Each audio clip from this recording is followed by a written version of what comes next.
The news: America resumes aid shipments to Ukraine, but Europe is going to foot the bill now. Let's get into it. Just days after the Pentagon, US military command, paused weapon shipments to Ukraine, Donald Trump has now announced a potentially historic arrangement that's reshaping how military aid flows to Ukraine now and moving forward. The US will resume sending artillery shells, precision guided missiles, and critically needed air defenses to Ukraine. What they basically said they would stop sending, and now they're going to send it again. But here's the twist: NATO is going to be picking up the entire tab, the cost. Now you might say, I thought Mahfouz, the US was NATO. I'll get to that. Trump struck this deal during the recent NATO summit, declaring, quote, NATO NATO is paying for these weapons 100%, and then NATO is going to be giving those weapons to Ukraine. Sorry, that's the best I can do. Now, this isn't just about money and how much is spent. It's about shifting the burden of the burden of Ukraine's defense onto European shoulders while keeping American weapons flowing. It's just someone else pays for it. This is the natural next step in America's geopolitical strategy that I've been talking about literally in now hundreds of videos on TikTok and YouTube. That's not an exaggeration. I've checked. I've got over 650 videos on TikTok now. Insane. I don't know what's happened, how I managed to do that. But anyway, America wants an exit from the Middle East. It wants an exit from Europe. But if the weapons must flow, because the defense contractors have lobbied you to do that, who's going to pay for it? Who's going to pay for it? Mexico. I mean, Europe. The thing is, the timing is crucial. Russia, you see, just had drone and missile strikes intensify over the last few days. Over 700 drones and missiles in a single day, just a few days ago. That was the world record, or the war record by Russia. Air defense systems in Ukraine are struggling as the Russian bear amps up the pressure, turns up the heat. Now, Germany and Norway have already pledged to finance additional Patriot missiles. These are the interceptor missiles that can take on powerful Russian missiles, with other European allies also expected to follow in Germany and Norway's footsteps. US Special Envoy Keith Kellogg, not the cereal, prepares to visit Kiev in the coming days, and this NATO-funded pipeline could define Ukraine's defense strategy for the months ahead. We're gonna give the weapons, you guys are gonna pay for it, and Ukraine is gonna die for it, basically, right? Here's what the West won't tell you, though. Okay, we're getting into the juicy parts, and this is where we're gonna end it, like Sami Handi. And I promise I'm gonna finish on this point. Who is NATO, right? Over 50% of NATO spending is American spending, right? Now, why? Because the truth is, NATO is an American project. What is NATO? I'll give you a brief summary. NATO is how America maintained its influence and military capability in Western and Central Europe after the Second World War. After the Second World War, there were only two big players left: the Soviet Union and the United States. As strong as the states were, the Soviets remained a threat. And with a shattered, broken, defenseless, essentially, Europe only slowly getting back up on its feet with American heavy support with the Marshall Plan, America needed to make sure the Soviets didn't make any further expansions west in this time of weakness of Western Europe. NATO was the answer. Bring the shattered remains of the Western powers under America's wing, and if the Soviets want to expand, they'll have to take us on directly, take us on, the US. Right? They never did, of course, take the US on directly. That's why it's called the Cold War, not World War III. But after the Soviet Union collapsed in 1991, NATO, which was built to oppose them, was still in place. It remained, not really with a purpose. But hey, why give up a military alliance when it could come in handy later, right? And it was handy because all the wars America started, it started dragging in NATO allies, be that Iraq, be that Libya, be that Afghanistan. So when Trump says NATO will pay for it, for these Ukrainian defenses, going back to the main topic, what he means is Europe will pay for it. The European arm of NATO will pay for it.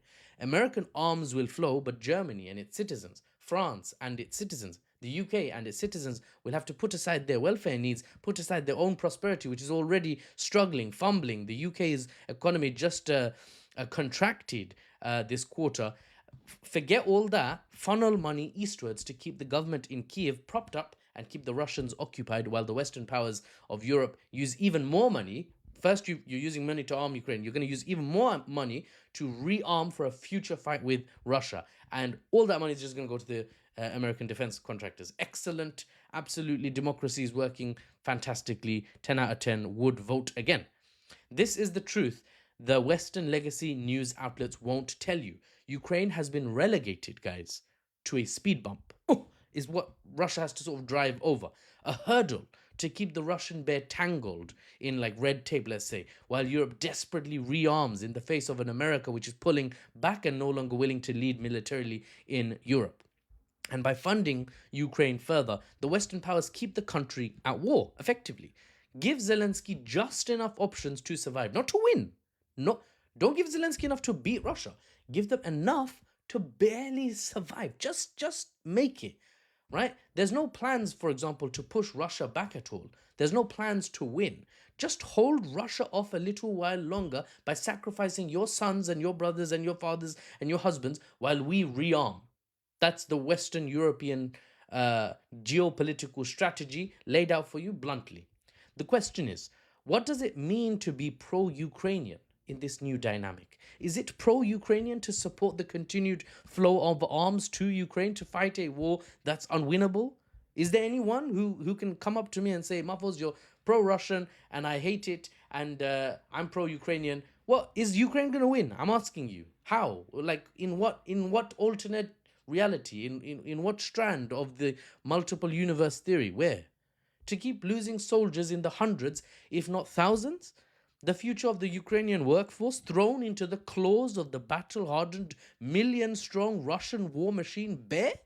Is it not more pro Ukrainian to halt arms and allow Ukraine and Russia to settle with a peace deal? Russia has already signaled for months on end that they are willing to end here, not take all of Ukraine. Yes, yes, Russian officials have said we're going for the whole damn thing. That's rhetoric.